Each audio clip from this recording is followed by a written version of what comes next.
ఇక phone ట్యాంపింగ్ వార్తలపై PRS working president KTR స్పందించారు. కాంగ్రెస్ నేతలు మంత్రిపై తీవ్ర స్థాయిలో విరుచుకుపడ్డారు. అవసరమైతే కోర్టుకు వెళ్తానంటూ హెచ్చరించారు. తనపై ఫోన్ ట్యాపింగ్ ఆరోపణలు చేసిన ఇద్దరు కాంగ్రెస్ నేతలు మంత్రి కొండా సురేఖపై కోర్టుకు వెళ్తానని, న్యాయపరంగా తనపై చేస్తున్న అబద్ధపు ఆరోపణ ఎదుర్కొంటానని తెలిపారు. అయితే కేటీఆర్ వ్యాఖ్యలకు భయపడే ప్రసక్తి లేదన్నారు మంత్రి కొండా సురేఖ. తను చేసిన వ్యాఖ్యలకు కట్టుబడి ఉంటానన్నారు. లీగల్ నోటీసులు ఇచ్చిన ఎదుర్కొంటామని, అందుకు సిద్ధంగా ఉన్నామని చెప్పారు. తప్పు చేసిన వారు ఎవరైనా సరే విచారణలు తేలితే తప్పనిసరిగా శిక్షకు అర్హులేనని చెప్పారు.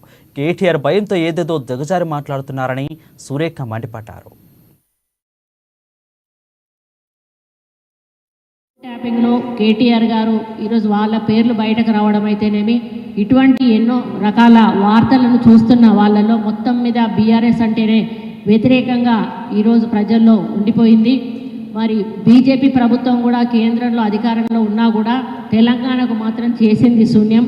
కాబట్టి రేపు దక్షిణ తెలంగాణ ప్రాంతంలో బీజేపీకి ఎటువంటి ఆదరణ ఉండదు. ముఖ్యంగా మన తెలంగాణలో మాత్రం అసలు కూడా ఆదరణ ఉండదు అని చెప్పి ఈ సందర్భంగా నేను విజ్ఞప్తి చేస్తూ, మరి అధిక సీట్లను రేపు మేము పార్లమెంట్లో గెలవబోతున్నాము అనేటువంటి ఒక విశ్వాసాన్ని కూడా రేవంత్ రెడ్డి గారి మరి పరిపాలన ద్వారా ఈరోజు ప్రజలు గెలిపించబోతున్నారు అనేటువంటి ఒక విశ్వాసాన్ని కూడా అందులోంచి రేపు జరగబోతున్న సమావేశంలో కూడా ప్రజలు పెద్ద ఎత్తున పాల్గొని కాంగ్రెస్ పార్టీని ఆశీర్వదించండి, సమావేశాన్ని బహిరంగ సభను విజయవంతం చేయండి అని చెప్పి కోరడానికే మీ ద్వారా